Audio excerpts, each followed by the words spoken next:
এখন থেকে আপনার প্রিয় সিরিয়ালগুলো ফ্রিতে দেখুন এক্সক্লুসিভলি শুধুমাত্র সান নেক্সটে। এখনই অ্যাপ ডাউনলোড করুন। অর্ণব তাড়াতাড়ি এসো। ও মা শোনো না, আজকে আমরা ব্রেকফাস্ট করবো না। আমি রেডি দাদা। ও সে কি রে, তোরা কিছু না খেয়ে বেরিয়ে যাবি? হ্যাঁ, অফিসে একটা খুব জরুরি কাজ আছে।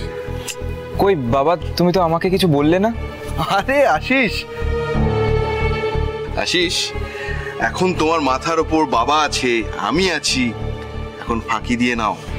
এরপরে তো গোটা কোম্পানির ভার তোমার ঘাড়ে এসে পড়বে। না পিশান, আমার কেন জানি না মনে হয় এখন তুমি আর বাবা এরকম অনেক কিছুই করো যেগুলো আমি কিছুই জানতে পারি না।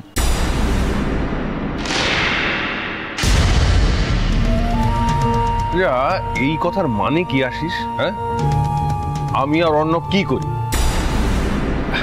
মানে ধরো এই অফিসে অনেক রকম মিটিং থাকে, সেখানে আমাকে ডাকাই হয় না। তোমরা আবার ক্লায়েন্ট মিটিংয়েও বেরিয়ে যাও, আমি জানতেও পারি না। আবার এই ধরো ফ্যাক্টরিতে কোনো রকম প্রবলেম হলো, সমস্যা হলো, সেখানে রাত বিরেতে তোমাদেরকে ছুটতেও হয়।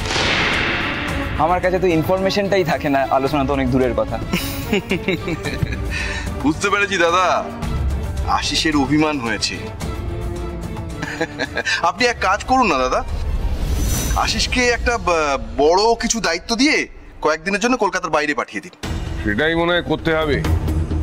নিজে দায়িত্ব নিয়ে দেখুক যে কত ধানে কত চাল। চলো অর্ণব। হ্যাঁ ও খোকা, একটু দাঁড়িয়ে যা। বৌমা মন্দিরে গেছে পুজো দিতে, এক্ষুনি চলে আসবে। মা, বৌদি তো পুজো দিতে গেছে যাতে বৃষ্টি ফিরে আসে। দাদা কেন বৌদি পুজো দিয়ে আসার জন্য ওয়েট করবে? কারণ কি বলতো পিসিমণি, আমার মা যখন পুজো দিতে যায় তখন ঠাকুরের সামনে সবার নামেই ফুল চড়ায়, আর সেই ফুলটা আমাদের সবার মাথায় ঠেকায়। কারণ আমার মা তোমার মতো একটা স্বার্থপর নয়। মা, দেখেছো দেখেছো মা এসাকে? শুনলে তো দাদা, এসার কি পরিমাণ সাহস বেড়েছে। মা, বড়দের না ছোটদের সামনে নিজের সম্মানটা নিজেকে বজায় রাখতে হয়। সে যদি অসম্মানের কাজ করে তাহলে ছোটদের দোষ দিয়ে কি লাভ বল? ওই তো মাও এসে গেছে। এই তো বৌমা, তুমি এসে গেছো। শোনো না, খোকাকে আর অর্ণবকে আগে প্রসাদ দিয়ে ছেড়ে দাও, ওদের নাকি অফিসে কি জরুরি মিটিং আছে।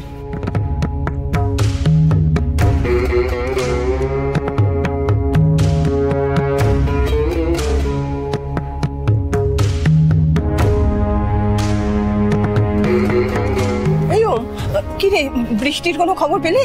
না, আমি খবর পাইনি, কিন্তু একটা অন্য খবর পেয়েছি, আমি সেই সূত্রেই বেরোচ্ছি।